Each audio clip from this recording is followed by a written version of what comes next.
Mais moi, je rêve d'un monde de demain où il n'y a que des présidentes de la République, où il n'y a que des directrices. Bonjour, je m'appelle Assita, j'ai 30 ans.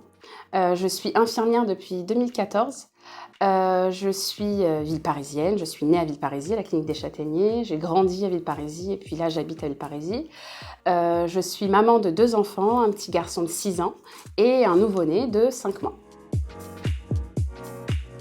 Moi, dans cet établissement, donc on est dans un EHPAD, donc c'est un établissement qui accueille des personnes âgées. Donc moi, je suis infirmière de fonction. Là, j'occupe le poste d'infirmière coordinatrice, donc ça s'assimile un petit peu à la cadre de santé. Il y a beaucoup d'hommes aussi qui sont infirmiers, moins dans les domaines, on va dire, de la personne âgée, ou moins dans les domaines où il faut vraiment prendre soin. Les hommes vont être plus présents au niveau infirmier dans les côtés techniques, où il y a vraiment de la technicité, c'est-à-dire les urgences, la réanimation. En cadre de santé non plus, on n'en voit pas beaucoup. A contrario, on va rencontrer beaucoup d'hommes directeurs, par exemple, d'établissements, où là, c'est la prise de décision voilà, qui est beaucoup plus importante. Peut-être que c'est ça qui attire plus les hommes.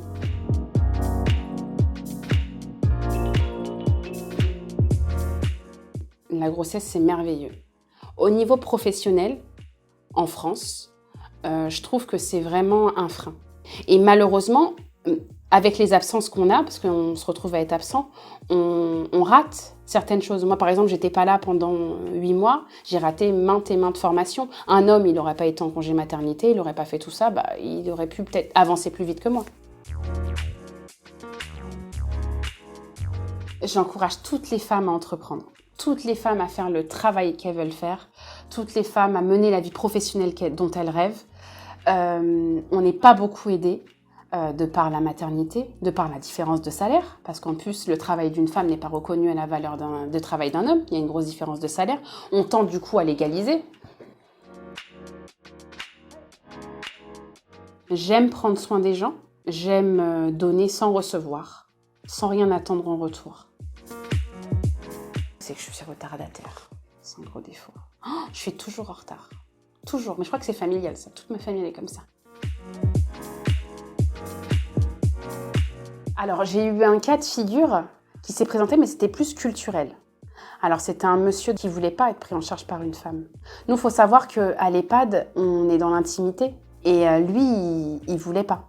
Mais je pense que c'était peut-être pas forcément une question de culture, mais si, finalement, c'était une question de culture.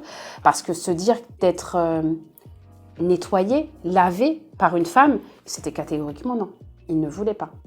Il voulait un homme. Mais là, je pense que c'était plus une question de pudeur. Pas pour négliger, parce que outre mesure, c'était un amour avec les femmes. Mais dans le cas de la prise en charge toilette, il voulait pas. Pas de femme.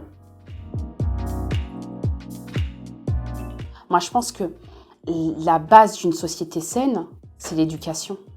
Malheureusement, on a beaucoup de gens qui sont peu ou pas éduqués maintenant. Je pense qu'il faudrait que tout le monde soit éduqué et qu'il n'y ait plus d'argent. Et le monde, il se porterait vraiment à merveille. Parce qu'on se battrait plus pour des futilités, il n'y aurait plus d'argent, tout serait gratuit, ce serait merveilleux ça. Mais bon, c'est une utopie. Une femme inspirante, pour moi, c'est une femme qui donne envie. Une femme qu'on a envie d'imiter, une femme qu'on a envie de suivre, une femme qui a des idées qui sont tranchées, claires, mais qui croit en ses idées, qui va jusqu'au bout. Rosa Parks, c'est une femme qui a tout simplement un temps de ségrégation. Elle a refusé de laisser sa place à un homme blanc sous prétexte qu'il était blanc. Pourquoi elle lui laisserait sa place? Et elle a cru en ses idées, elle allait jusqu'au bout. Elle a mené ce mouvement-là et ça a été une révolution. Pour moi, elle est inspirante. Non, je suis pas une femme inspirante, pas encore en tout cas. Je souhaiterais le devenir, je voudrais le devenir, mais pas encore. J'ai rien accompli pour l'instant. J'ai mes idées, je crois en mes idées. Quand j'ai une idée, je mets tout pour qu'elle se mette à exécution. Oui, mais je suis pas encore inspirante. Les femmes inspirantes, elles peuvent soulever des montagnes.